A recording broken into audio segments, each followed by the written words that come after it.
Welcome to this video exploring the future of global power. Today we ask, will the G20 maintain its status as the world's primary economic forum, or are we on the brink of a new economic era? In this introduction, we examine the shifting dynamics of global influence and the challenges facing today's established economic powers. Briefly reviewing our previous discussion, the G20 currently controls over 80% of global GDP. However, history reminds us that economic power is never static. We now look toward the next 20 years to see if this dominance will hold. We are witnessing a great shift eastward. Economic growth is increasingly moving toward Asia, driven by the rise of nations like China, India, Indonesia, and Vietnam, which collectively represent over half of the global population. India is currently at the center of many economic discussions. With a massive labor force, a growing tech sector, and rising domestic consumption, some analysts believe we are entering India's century, a trajectory that would significantly boost its influence within the G20.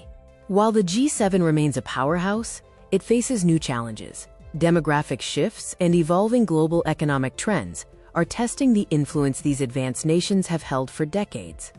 Many G7 nations are currently dealing with aging populations, slower growth, and rising debt. Yet, they remain far from irrelevant as they continue to play a pivotal role in the global economy.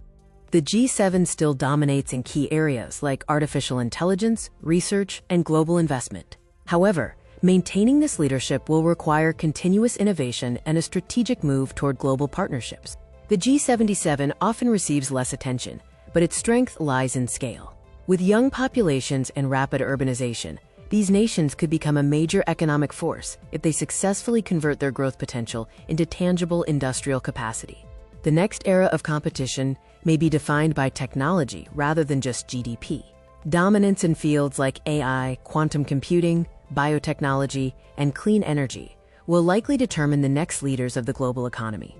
Nations that lead these future-defining industries may gain outsized influence regardless of their population size. As the economic race accelerates, we must ask, what will the world look like in 2050? Looking toward 2050, we see several scenarios: the G20 adapting to remain dominant, emerging economies reshaping institutions, regional blocs rising, or new technology-driven alliances forming. One thing is certain: economic power is becoming increasingly distributed. The future is still being written. What do you think will happen? Share your thoughts in the comments, and don't forget to like and subscribe. Stay tuned for our next video, where we compare the BRICS and the G20.